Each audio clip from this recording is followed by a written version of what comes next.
I'm back, ladies and gentlemen. I spruced up a bit, like you'd ever be able to tell. I pulled my hair up, and I don't have to film Zoe for this next segment. I toyed with going live, but I really can't, because as soon as I'm done with this, I have to fly into the house and start trying to clean where the dryer was and maybe remove the steps and all and get ready for them to come tomorrow morning, get some things out of there that I can handle on my own.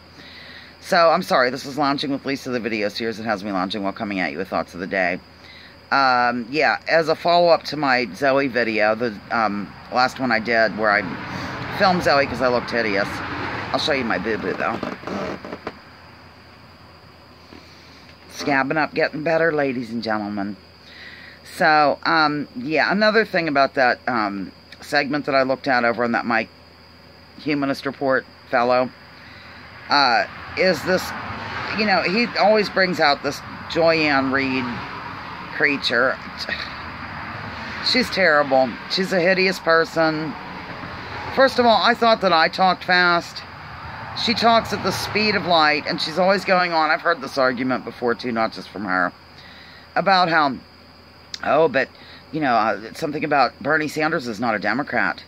Shouldn't the Democrats be worried about the Democrats because Bernie Sanders isn't a Democrat? Are they appealing to other people, or should they be totally appealing to the Democrats? I am sick of I mean, talk about a partisan hack on display, ladies and gentlemen. Anybody worried that so on and so forth isn't a Democrat, you know, or so-and-so isn't a real Republican? Hey, that's great. I like that. You know, Ron Paul got that criticism too, I remember now. It's coming back to me. I'm pretty mad. I'm pretty upset because I knew it. I knew it. What did I tell you? Quite a while ago, whenever this first came out, I think it was a video I might have done at night, where I said, all we're going to hear about is how are you going to pay for it, how are you going to pay for it, how are you going to pay for it, how are you going to pay for it, in reference to the Medicare for All single-payer system. Yet they increased the military spending. Oh my God. Does anybody else see where this is completely immoral? It's immoral. Okay? To spend billions and billions of dollars. I'm just going to say a trillion. I don't even know what makes a trillion. $1 times a trillion. Anyhow, on essentially a killing machine. You know, weapons of murder. Okay? For the military. And money to the military contractors. Yet there are people clutching their pearls over the cost of covering people with health care. I don't like to say health care, really, with insurance. Because I think there's a lot wrong with our medical system, period. In fact, I was telling Judith M. Villeneuve, Maine, about this earlier.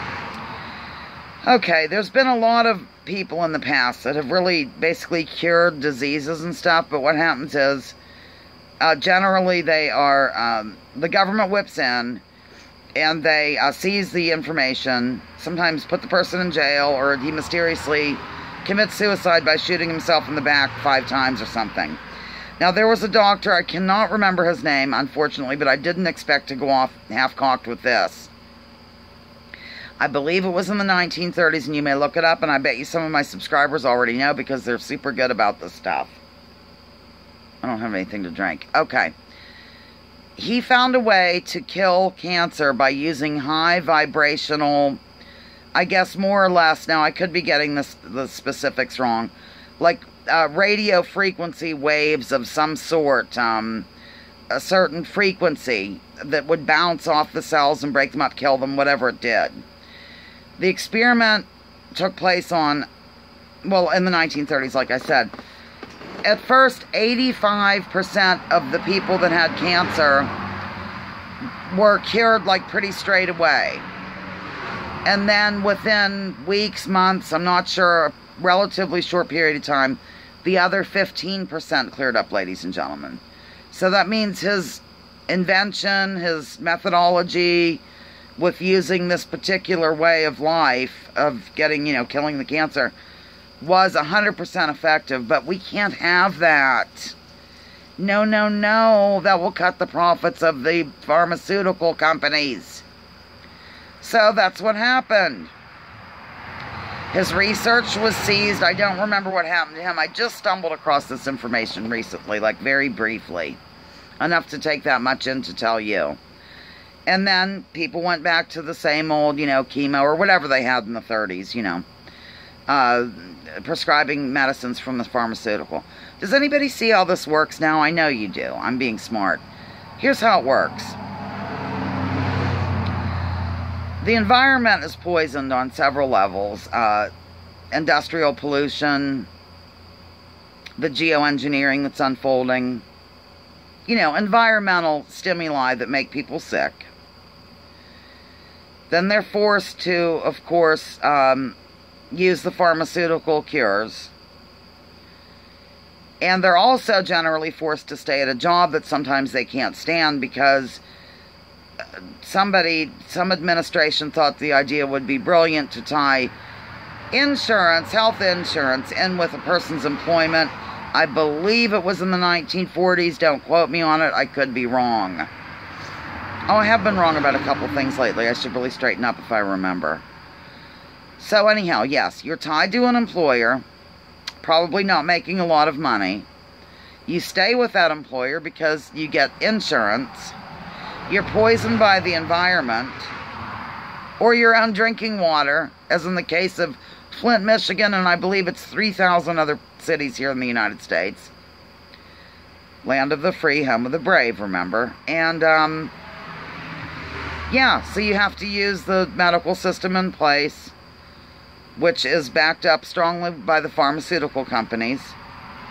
And the medical industrial complex, or whatever one wants to call it, gets rich, while you die a slow death while stuck in a job that you hate. That's the American dream as it stands today. Now, a couple things that I was mistaken about recently, I can only remember the one that's coming to mind, is I said something like I didn't think it was legal to grow hemp. I guess it is in certain states. It was either 26 or 36 states. I think it's 26.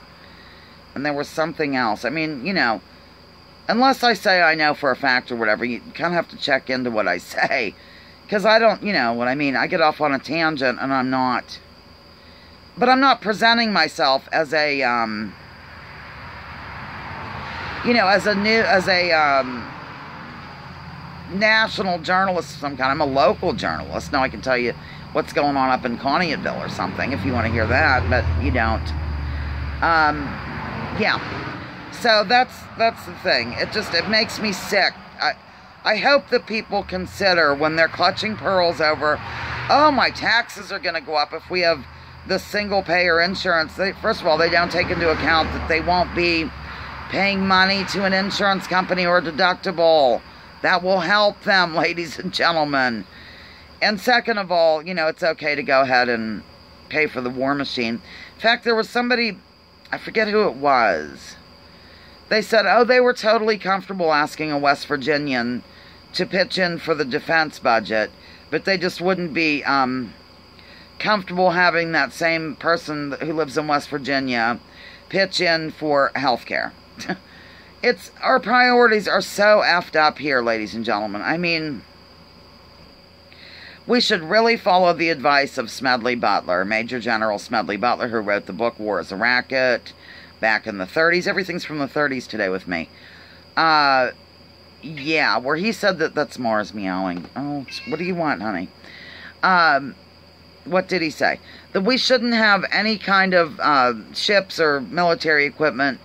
I think he said more than 200 miles off our coast, or 100. Now, I forget exactly the amount of miles he said, but it would have been literally for defense. Like, in other words, other than Cuba, I don't think there was any other, well, Mexico. But he's talking about the Navy. Because I think that was, yeah. Surrounding the country for defense. Maybe we wouldn't need such a big defense, which is really a war budget, if we would quit being the bullies of the world, ladies and gentlemen. I'm sorry to say this. I know some people are very patriotic and clutch their pearls when I go on like this. But, I call it like I see it. And that's how I see it. The United States has been bullying the world under this fake guise of spreading democracy for far too long, and people are mad about it. And you know who brought it out? And everybody called him a kook, and oh my God, we can't believe he said this. Oh my word, no way. Ron Paul. During the 2008 election season, when he said that our foreign policy makes people mad. And for that, he was called everything but a white man. You know how I love to say that. It's a joke. It's a joke. Don't get on me about it. I'm in no mood.